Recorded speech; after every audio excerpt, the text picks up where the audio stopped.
Tror du, der kommer en tredje verdenskrig inden for de næste 10 år? Nej, det tror jeg simpelthen ikke på. Hvor mange år tror du så, der vil? Men jeg kan ikke sige noget om, hvor mange år der vil gå. Jeg tror bare ikke, der kommer en ny. Altså det tror jeg, at folk har indset med de våben, der er i dag, at det vil blive ødelæggende for mange kommende generationer. Ja. Jeg tror, at folk har lært det i 2 forrige verdenskrig, så der kommer en tredje. Ja, på den måde, at det viste det sig jo ikke i... Altså, der er steder i Afrika, hvor der var krig, og der var også i Balkan der i 90'erne, med Jugoslavien, der gik i opløsning, og lært. Men de har i hvert fald lært at frygte, hvad de der våben kan gøre. Så det tror jeg, at det har de lært af, så det ikke sker på samme måde. Ja. Og så mener du, at Napoleonskrigene var verdenskrig? Eller mener du, at der kun har været 2? Ja, jeg mener, der kun har været 2. Jeg tror du, konflikterne i Syrien kan føre til en verdenskrig?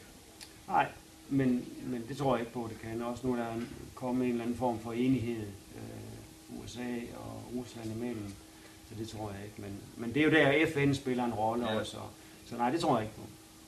Tror du, der kan komme en tredje verdenskrig inden for de næste 10 år? Jeg tror, der kan godt komme en tredje verdenskrig. Måske ikke inden for de næste 10 år, men jeg tror godt, der kan være potentiale til at der kommer en stor krig, som rammer rigtig mange lande. Måske ikke inden for 10 år. Hvem tror du så vil starte krigen?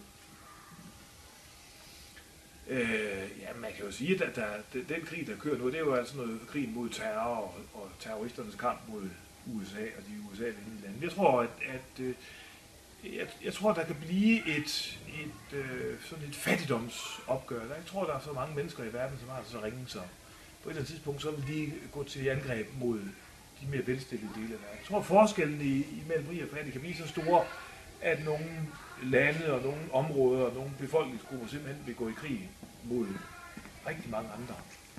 Sådan at man får udjævnet forskellen. Tror du, folk de har lært af de 2 forrige verdenskrig?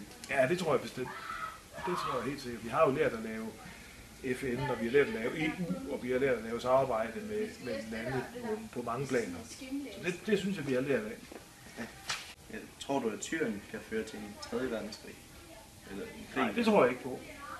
Det tror jeg simpelthen, at konflikten er for lille til, for det handler om at få smidt en diktator ud. Og det skal nok lykkes på et eller andet tidspunkt. Jeg tror ikke, det breder sig til andre lande. Tror du, Danmark kunne deltage i en tredje verdenskrig? Ja, det tror jeg simpelthen godt, man kunne. Altså, især når man kigger på vores venskab med USA, og hvor mange gange vi har støttet dem, så tror jeg godt, at det kunne være, at Danmark bliver involveret i. Og især hvis det bliver sådan et socialt opgør mellem rige og fattige, så tror jeg godt, at det er en del af